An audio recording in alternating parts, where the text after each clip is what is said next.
Hello dear students, मैं Pramod Kumar Sidar, director Pramod classes की तरफ से आप सभी का हार्दिक स्वागत करता हूं अपने YouTube channel Pramod classes a place for scholar में। तो आज हम पढ़ेंगे real numbers class 10th CBSE के लिए चैप्टर 1। तो मैं सभी बच्चों से रिक्वेस्ट करूंगा कि आप अगर वीडियो देख रहे हैं मेरे को, तो सबसे पहले अपने स्टडी रूम में टेबल चेयर में बैठ जाइए, कॉपी निकालिए मैथ्स का क्लास वर्क नोट बुक और पेन लीजिए और बकायदा जो भी मैं समझाऊंगा उसको बकायदा एक नोट्स, एक सिस्टमैटिक नोट्स बनाते चले जाइए। क्लियर है? तो चलिए वीडियो स्टार्ट करते हैं। तो सबसे पहले आप डेट लिखेंगे अपने कॉपी में। तो आज का डेट क्या है? डेट है आज का 21 अप्रैल 2020। डेट लिखेंगे, उसके बाद डे लिखेंगे। कौन सा डे है आज? Tuesday. Timing 6 PM to 7:30 PM। कौन से क्लास? 10th class. कौन सा बोर्ड? CBSE board. कौन सा सब्जेक्ट? मैथ्स। कौन से चैप्टर? नंबर 1। चैप्टर का नाम क्या है? Real numbers. कौन सा part? Part 7।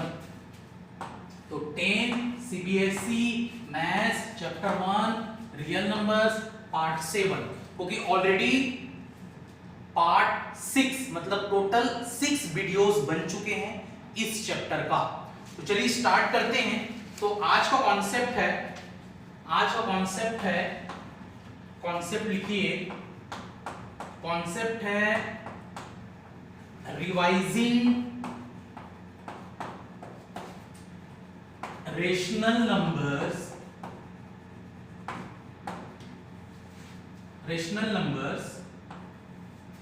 and their decimal expansions। Revising rational numbers and their decimal expansions। तो हमको पता है, हमने क्लास 9 में पढ़ा है कि रेशनल नंबर्स को मैथ्स में कैपिटल Q से इंडिकेट करते हैं और capital Q is equal to होता है small p by small q, where small p belongs to integer, small q belongs to integer, small q is not equal to 0। ये concept होता है। ये सिंबॉलिक डेफिनेशन हो गया रेशनल नंबर्स का। अगर इसको अपन डेफिनेशन के फॉर्म में अगर लिखना चाहें तो कैसे लिखेंगे? A number is said to be rational if it can be expressed in the form of p by q, where p belongs to integer, q belongs to integer and q is not equal to 0। ये rational number का concept है। और rational number के दो decimal expansion होते हैं। पहला होता है terminating decimal expansion, terminating decimal expansion, और दूसरा होता है नॉन टर्मिनेटिंग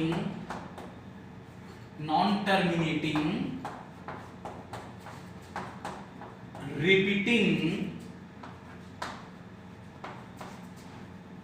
डेसिमल एक्सपांशन। ये हमने क्लास 9 में पढ़ा है। क्लास 9 में हमने क्या पढ़ा है कि किसी भी रेशनल नंबर के दो डेसिमल एक्सपांशन होते हैं, एक टर्मिनेटिंग डेसिमल एक्सपांशन और दूसरा non terminating repeating decimal expansion.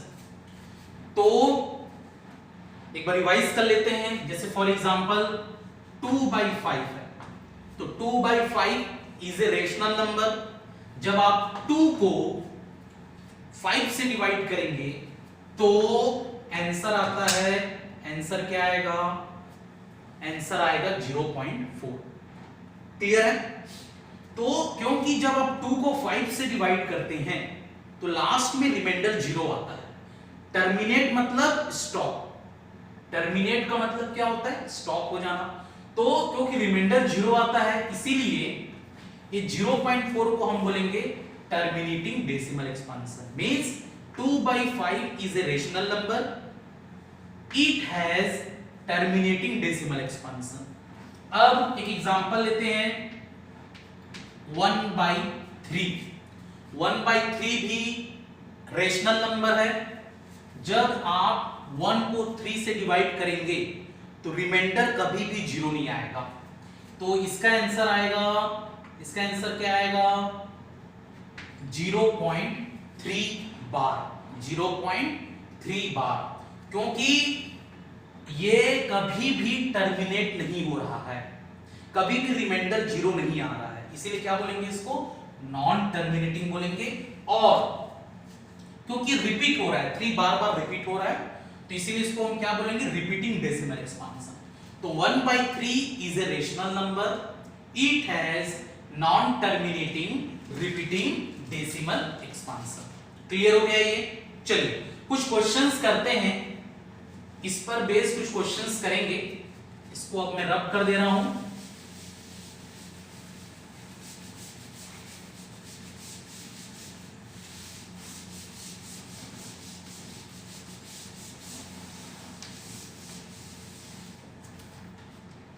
चलिए इस पर बेस एक क्वेश्चंस करते हैं। जैसे क्वेश्चन नंबर 1, मैं आपको कुछ डेसिमल नंबर दे रहा हूं। जैसे नंबर है 0.375। ये 0.375 टर्मिनेटिंग डेसिमल एक्सपांशन है, टर्मिनेटिंग डेसिमल नंबर है। इसको हमको p/q के फॉर्म में लिखना है। तो कैसे हो जाएगा, ये हो जाएगा 375/1000, क्योंकि डेसिमल हटाएंगे उसके नीचे में 1 हो जाएगा। डेसिमल के बाद कितना डिजिट है, 3 डिजिट है, तो कितना जीरो लगाएंगे, 3 जीरो लगाएंगे। अब उसके बाद 375 का जब आप प्राइम फैक्टराइजेशन करेंगे तो क्या आएगा, 3 × 5 × 5 × 5 आएगा।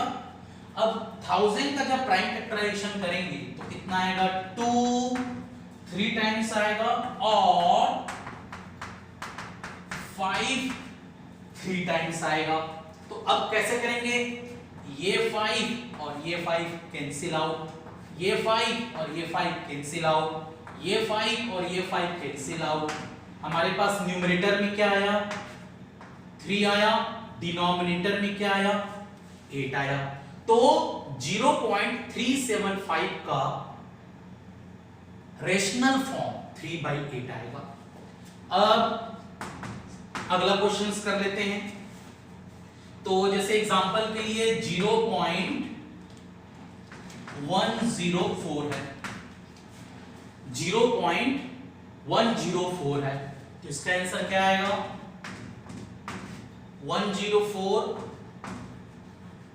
Divided by 1000। अब 104 को अगर आप प्राइम फैक्टराइजेशन करेंगे तो क्या आएगा, 2 × 2 × 2 और इंटू 13 आएगा। 1000 का प्राइम फैक्टराइजेशन करेंगे तो क्या आएगा, 2 × 2 × 2 और 5 × 5 × 5 आएगा। अब आप क्या करेंगे, ये 2 और ये 2 कैंसिल, ये 2 और ये 2 कैंसिल, ये 2 और ये 2 कैंसिल, तो बचेगा क्या हमारे पास आंसर, न्यूमरेटर में 13 और डिनोमिनेटर में 5 into 5 into 5, that is 125. So means 0.104 का रेशनल फॉर्म क्या आया? 13/125 आया। अब एक क्वेश्चन करते हैं, क्वेश्चन नंबर 3। तो क्वेश्चन नंबर 3 है 0.0875। अगला स्टेप में इज इक्वल टू का साइन, तो ये क्या आ जाएगा? 875 डिवाइडेड बाई 1। डेसिमल हटाएंगे, उसके नीचे 1 लिखेंगे। डेसिमल के बाद कितना डिजिट है? 4 डिजिट है, तो कितना जीरो लगेगा? 4 जीरो लगेगा। अब 875 का अगर आप प्राइम फैक्टराइजेशन करेंगे तो कितना आएगा? 5 into 5 into 5 into 7 आएगा। और 10,000 का अगर आप प्राइम फैक्टराइजेशन करेंगे तो कितना आएगा? 2 4 टाइम्स, 5 4 टाइम्स, ऐसा हो जाएगा। तो 5 यहां पर न्यूमरेटर में 3 5 थे, न्यूमरेटर में 3 5 था, डिनोमिनेटर में 4 5 था। तो ऊपर में ये 3 5 और डिनोमिनेटर का 3 5 कैंसिल आउट, क्या बचेगा? न्यूमरेटर में 7 और डिनोमिनेटर में 2 into 2 into 2 into 2 into 5, means इसका आंसर कितना आएगा? आंसर आएगा 80। मींस 0.0875 को जब आप रेशनल फॉर्म में कन्वर्ट करेंगे तो कितना आएगा आंसर? 7/80 आएगा। अब क्वेश्चन नंबर 4। तो अब क्वेश्चन नंबर 4 है 23.3408। ये हमारा क्वेश्चन है 23.3408। इसको अगर हम सॉल्व करते हैं कितना आंसर आएगा? 23.3408। डेसिमल हमने हटा दिया है, डेसिमल के नीचे में 1 लिखा। डेसिमल के बाद कितने डिजिट? 4 डिजिट, तो कितने जीरो लगेंगे? 4 जीरो लगेंगे। अब न्यूमरेटर में 233,408 है, इसका जब आप प्राइम फैक्टराइजेशन करेंगे तो 2 कितने बार आएगा? तो 2 आएगा 6 टाइम्स।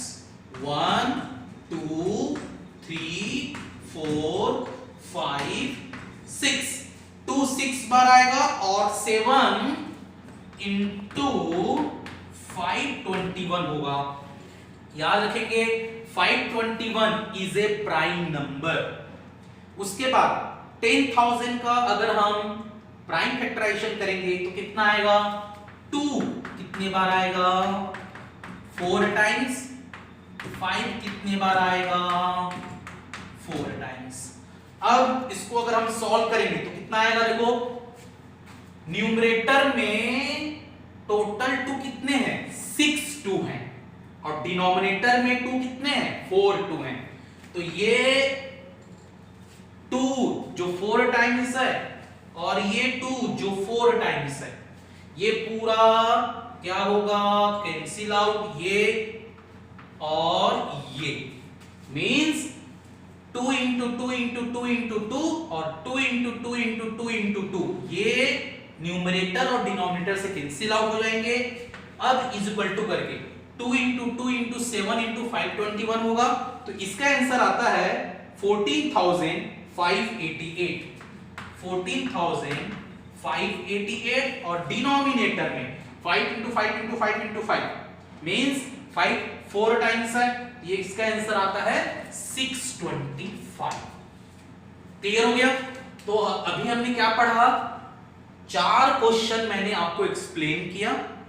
तो ये 4 क्वेश्चन से आप क्या समझे कि अगर कोई भी डेसिमल नंबर दिया रहेगा तो उस डेसिमल नंबर को हम p/q के फॉर्म में, p/q के फॉर्म में, p/q के फॉर्म में, और यहां पर p/q के फॉर्म में कैसे लिखेंगे ये हमने अभी समझा है। क्लियर हुआ? समझ में आया? तो क्वेश्चन कैसे आ सकता है? आपको डेसिमल फॉर्म दिया रहेगा p p/q के फॉर्म में एक्सप्रेस करना है। डेसिमल फॉर्म दिया रहेगा, p/q के फॉर्म में लिखना है। ये डेसिमल फॉर्म दिया है, p/q के फॉर्म में लिखेंगे। ये डेसिमल दिया है, इसको p/q के फॉर्म में लिखेंगे। तो क्लियर हुआ कॉन्सेप्ट, समझ में आ गया? ठीक है, चलिए अब हम अगला कॉन्सेप्ट पढ़ेंगे। इसको अब मैं रब कर दे रहा हूं, इसको आप समझेंगे अच्छी तरीके से। चलिए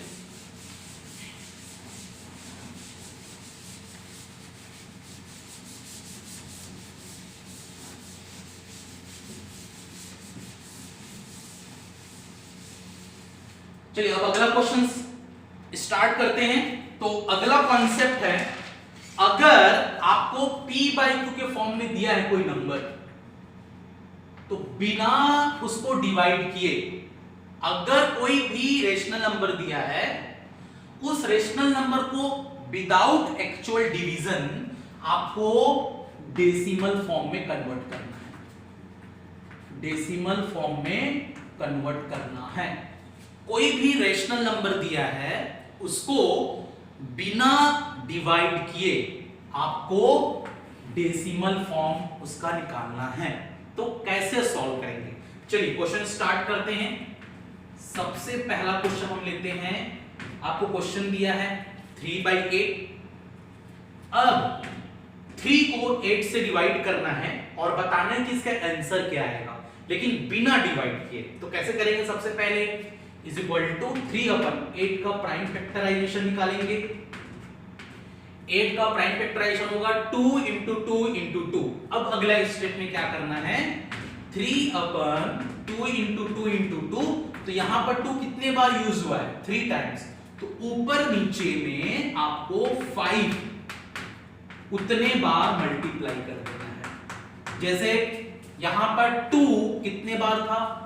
3 बार था। तो आपको क्या करना था? डिनोमिनेटर में 5 into 5 into 5 3 टाइम्स और न्यूमरेटर में भी 5 into 5 into 5 3 टाइम्स। अब अगर आप न्यूमरेटर को पूरा मल्टीप्लाई करेंगे, मतलब 3 into 5 into 5 into 5 करेंगे, तो इसका जो आंसर आता है वो आता है 375। और अगर आप डिनोमिनेटर में 2 into 2 into 2 into 5 into 5 into 5 करते हैं, तो उसका आंसर आता है 1000। अब 375 को 1000 से अगर डिवाइड करेंगे तो कितना आंसर आएगा? 0.375। तो ये बिना एक्चुअल डिवीजन 3/8 की वैल्यू थी। क्लियर हो गया? अब अगला क्वेश्चन करते हैं। तो अगला क्वेश्चन है क्वेश्चन नंबर 2, 13/125। अब अगला स्टेप में इज इक्वल टू लेना है। 13/125 का प्राइम फैक्टराइजेशन क्या होगा? 5 into 5 into 5। अब क्या करना है? 13/5 into 5 into 5 ऊपर में और नीचे में डिनोमिनेटर में उतने बार 2 मल्टीप्लाई कर देना है। ये रूल है। डिनोमिनेटर में 5 कितने बार यूज हुआ? 3 टाइम्स। तो डिनोमिनेटर में 2 3 टाइम्स यूज होगा और न्यूमरेटर में भी 2 3 टाइम्स यूज होगा। तो अब अगला स्टेप में 13 into 2 into 2 into 2 करेंगे, तो उसका आंसर आता है 104। और 5 into 5 into 5 और 2 into 2 into 2 करने पर आंसर आता है 1000। तो मींस 104/1000 करेंगे तो कितना आंसर आएगा? 0.104। 0.104। क्लियर हो गया ये कॉन्सेप्ट? ये समझ में आ गया आपको? 2 क्वेश्चन मैंने बताया। क्लियर है ये? ठीक है, 2 क्वेश्चन और करेंगे अभी।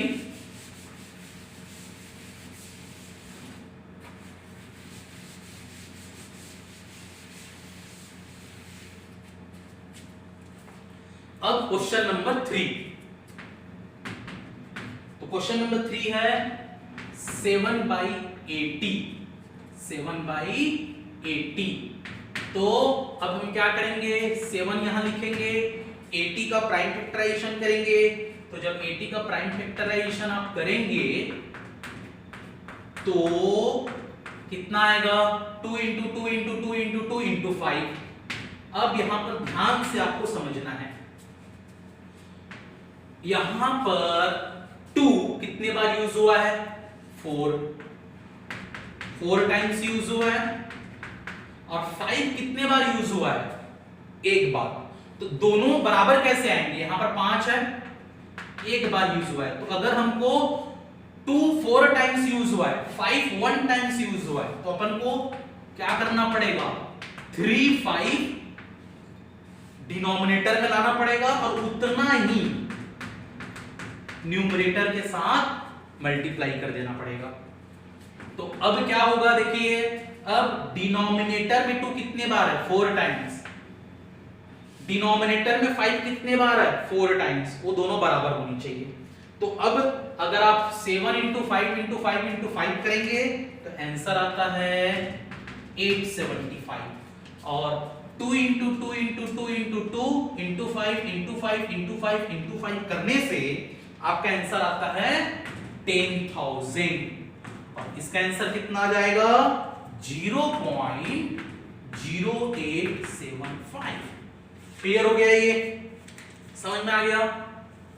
अब क्वेश्चन नंबर 4, अब आपको क्वेश्चन दिया हुआ है 14,588 डिवाइडेड बाई 625 है। अब इसको सॉल्व करना है, तो यहां पर अपन सह सॉल्व करेंगे 14588 625 का जब आप प्राइम फैक्टराइजेशन करेंगे तो कितना आएगा 5 इंटू 5 इंटू 5 इंटू 5 4 टाइम्स आएगा।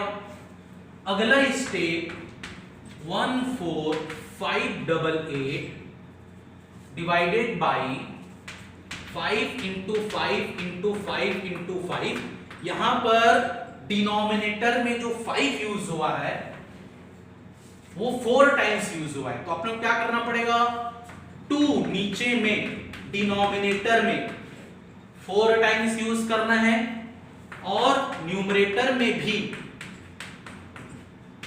2 4 टाइम्स यूज करना है।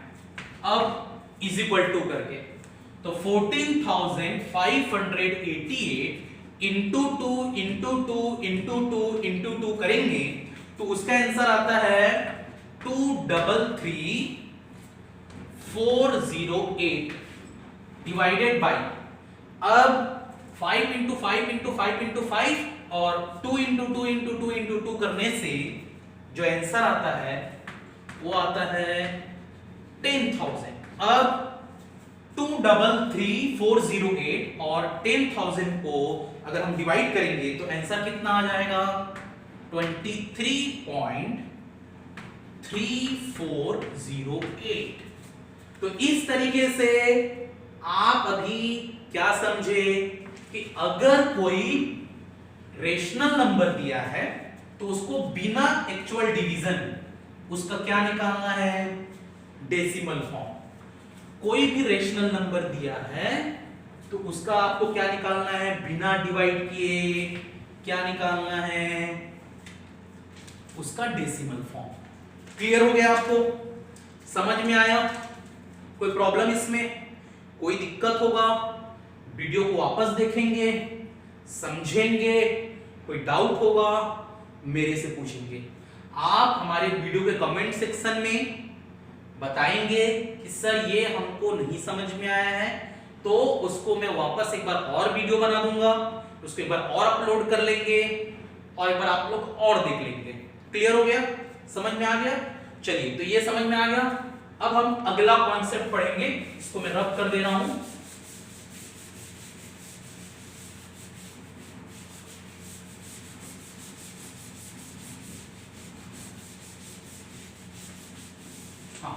अब हम को पता है, अभी मैंने आपको क्या बताया था कि कोई भी रेशनल नंबर के 2 डेसिमल फॉर्म होते हैं। एक होता है terminating decimal expansion TDE, terminating decimal expansion और एक होता है non terminating repeating decimal expansion. क्या होता है अभी आपको मैंने बताया था इस वीडियो की स्टार्टिंग में मैंने आपको समझाया था कि किसी भी रेशनल नंबर के दो डेसिमल एक्सपांशन होते हैं, पहला टर्मिनेटिंग डेसिमल एक्सपांशन और दूसरा non terminating repeating decimal expansion. तो आपको अब भी मैं एक्सप्लेन करने वाला हूं कि कोई भी रेशनल नंबर को बिना डिवाइड किए आपको यह बताना है कि इसका डेसिमल फॉर्म क्या होगा, मतलब डेसिमल फॉर्म टर्मिनेटिंग होगा कि नॉन टर्मिनेटिंग रिपीटिंग होगा।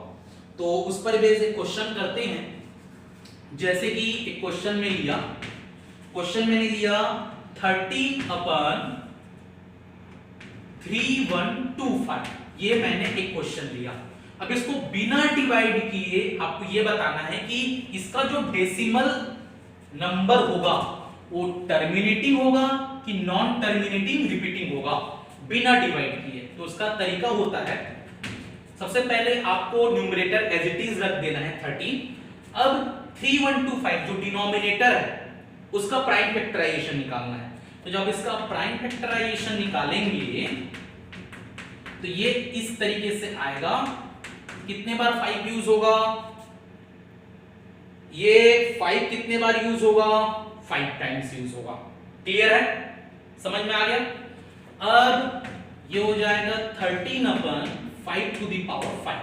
अगर आप 3125 का प्राइम फैक्टराइजेशन करेंगे तो 5 कितने बार यूज हो रहा है, 5 टाइम्स। इसको हम ऐसा भी लिख सकते हैं 13/5 to the power 5 into to the power 0। ये लिखना जरूरी है, ये रूल है। मतलब देखिए हमको पता है 2 टू द पावर 0 कितना होता है, 1। तो ये कैसे होता है, ये क्लास 8th में है, तो अभी मैं नहीं बताऊंगा इसको कि any number two the power 0 1 होता है। ये क्यों 1 होता है, ये क्लास 8th में एक चैप्टर है एक्सपोनेंट एंड पावर, उसमें दिया हुआ है। तो इसको अभी मैं एक्सप्लेन नहीं करूंगा, बस आपको याद रखना है कि any number two the power 0 1 होता है। तो इसको हम कैसे लिख सकते हैं, 5 टू द पावर 5, अगला स्टेप में 5 to the power 5 into to the power 0। तो अब यहां पर आपको लिखना है सिंस कॉमा डिनोमिनेटर, कौन सा डिनोमिनेटर, ये denominator 3125, since denominator is in the form of 2 का पावर n इंटू 5 का power n, since denominator is in the form of 2 का power to the power n into 5 to the power n, where n belongs to whole number, comma n belongs to whole number। ठीक है, ये दोनों whole number है, 5 is a whole number, 0 is a whole number, where n belongs to whole number, n belongs to whole number, therefore comma 13/3125 has a terminating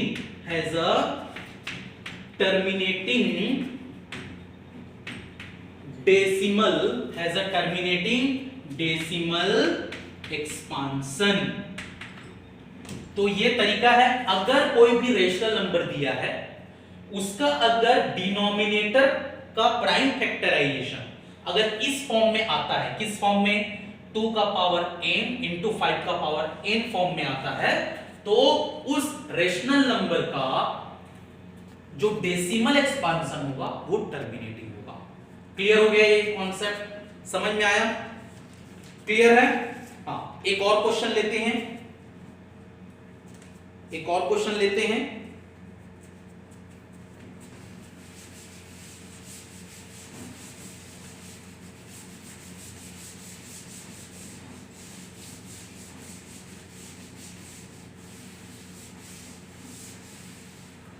question है 17/8। ये भी एक rational number है, इसको बिना डिवाइड किए बताना है कि इसका जो डेसिमल एक्सपांशन होगा वो टर्मिनेटिंग होगा कि नॉन टर्मिनेटिंग रिपीटिंग होगा। तो अगला स्टेप 17/8 का सॉरी ये हो जाएगा। अगला स्टेप में 8 का प्राइम फैक्टराइजेशन क्या होगा 2 × 2 × 2। अब ये हो जाएगा 17/2 का पावर 3। अभी क्या हो जाएगा 17/2 का पावर 3 × 5 का पावर 0। इसको हम ऐसा लिख सकते हैं 2 का पावर 3 मतलब डिनोमिनेटर में 2 का पावर समथिंग होना चाहिए, 5 का पावर समथिंग होना चाहिए। तो अगर 5 का पावर कुछ नहीं है तो हमको उसको 0 लिखना पड़ता है। क्लियर है? तो अब यहां पर हम क्या लिखेंगे since comma denominator is in the form of 2 का पावर n into 5 का power n where n belongs to whole number, n belongs to whole number, therefore यहां पर 3 होल नंबर है 0 होल नंबर है, therefore 17/8 has a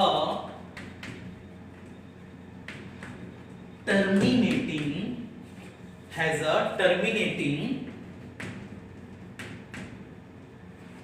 decimal expansion, therefore 17/8 has a terminating decimal expansion. Clear हुआ? समझ में आया? अब जैसे फॉर एग्जांपल एक क्वेश्चन का सपोज ऐसा है 29/343 है सपोज। ये क्या हो जाएगा 29/343 का जब आप प्राइम फैक्टराइजेशन करेंगे तो ये आएगा 7 × 7 × 7, 7 का क्यूब है वो 343, तो ये हो जाएगा 29/7 का पावर 3। क्योंकि अब देखेंगे यहां पर जो डिनोमिनेटर है इसमें 2 और 5 के अलावा 7 भी आ जा रहा है, मतलब इसको अपन ऐसा भी लिख सकते हैं 29/7 का पावर 3 × 2 का पावर 0 × 5 का पावर 0 लिख सकते हैं। 2 का पावर 0 5 का पावर 0 भी लिख सकते हैं, लेकिन डिनोमिनेटर में 2 और 5 के अलावा दूसरा प्राइम नंबर भी आ जा रहा है 7। तो अब यहां पर हम क्या लिखेंगे, यहां लिखेंगे since denominator is not in the form of 2 का पावर n into 5 का पावर n, इस फॉर्म में नहीं है, where m belongs to whole number and n belongs to whole number। यहां पर क्या लिखेंगे since denominator is not in the form of 2 का पावर m into 5 का power n where m belongs to whole number, n belongs to whole number। ये जो denominator इसमें 7 भी आ जा रहा है, सो तो क्या लिखेंगे therefore, यहां लिखेंगे therefore comma 29/343 has a non terminating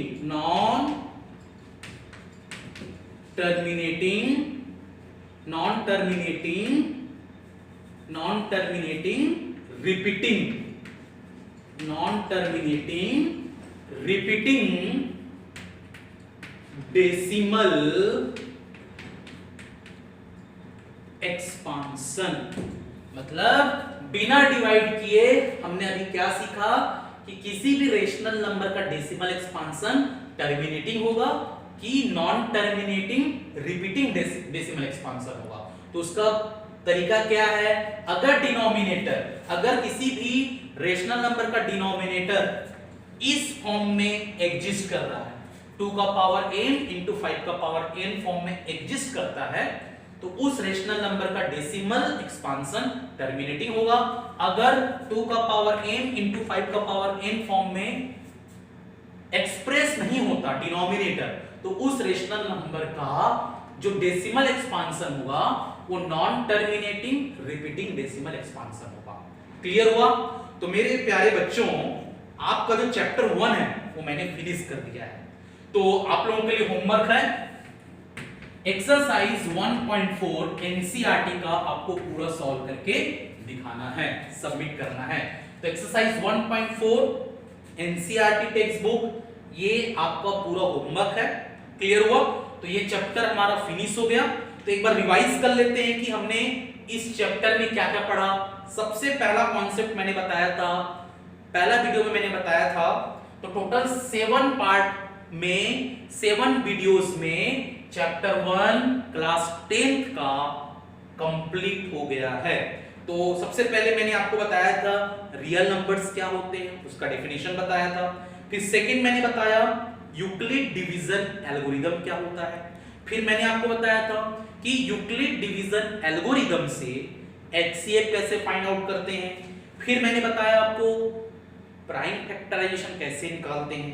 फिर 2 नंबर का एचसीएफ और एलसीएम कैसे निकालते हैं with the help of prime factorisation. 3 नंबर्स का एचसीएफ और एलसीएम कैसे निकाला जाता है with the help of prime factorisation, मैंने ये बताया। फिर मैंने आपको बताया था relationship between HCF and LCM and 2 numbers. उसके बाद मैंने बताया था कि कैसे इरेशनल नंबर प्रूव्स करते हैं, इरेशनल नंबर प्रूव किया जाता है √2, √3, √5, √6, √7, √8, √10, ये सब को कैसे इरेशनल नंबर प्रूव करना है ये आपको बताया गया है। अब उसके बाद ये लास्ट टॉपिक था हमारा, क्या टॉपिक था कि रेशनल नंबर के डेसिमल फॉर्म कैसे निकालते हैं विदाउट एक्चुअल डिवीजन। उसके बाद अगर डेसिमल फॉर्म दिया है तो उसको p/q के फॉर्म में कैसे एक्सप्रेस करते हैं। और सबसे आखिरी स्टेप कि कोई भी रेशनल नंबर को बिना एक्चुअल डिवाइड किए ये कैसे पता करना है कि उसका जो डेसिमल नंबर आएगा वो टर्मिनेटिंग होगा कि non terminating repeating decimal expansion होगा। तो क्लियर हुआ? तो मेरे प्यारे बच्चों, मैं आप सभी को एडवाइस देना चाहता हूं, सजेशन देना चाहता हूं कि प्लीज ये जो 7 वीडियोस हमने आपके लिए बनाया है इसको आप बार-बार देखिए, समझिए, कॉपी बकायदा उसको प्रैक्टिस करिए। देखिए, अगर आपको मैथ्स में अच्छे मार्क्स लाना है ना तो आपको खूब प्रैक्टिस करना पड़ेगा। जितना ज्यादा आप मैथ्स में प्रैक्टिस करेंगे उतने बार आपका कॉन्सेप्ट क्लियर होगा और आपकी स्पीड भी बढ़ेगी मैथ्स में। क्लियर है? तो मेरे प्यारे बच्चों, आप अच्छे से समझिए और हमको फीडबैक दीजिए। आप जो भी आप वीडियो हम आपके लिए बना रहे हैं ना उसको आप देखिए, क्या माइनस पॉइंट है इस हमारे वीडियो में, क्या प्लस पॉइंट है, उसको आप कमेंट बॉक्स में लिखिए ताकि हमारी टीम उस कमेंट को पढ़ेगी और हमें फीडबैक देगी ताकि हम और अच्छे से अपनी जो टीचिंग मेथोडोलॉजी है कि हम फास्ट पढ़ा रहे हैं कि स्लो पढ़ा रहे हैं उसके बारे में हमारी टीम हमें बताएगी और हम इंप्रूवमेंट करेंगे उसमें। तो क्लियर है? तो मेरे प्यारे बच्चों, आपको ऑल द बेस्ट। मेरी टीम खड़ी है, आपके सपोर्ट के लिए खड़ी है। आपको कुछ भी प्रॉब्लम होगा तो बिल्कुल हमें अपनी मन की बात शेयर कीजिए। क्लियर है? तो चलिए ठीक है, ये वीडियो हम अब समाप्त करते हैं। Thank you for watching this and जय हिंद। Thank you, wish you all the best.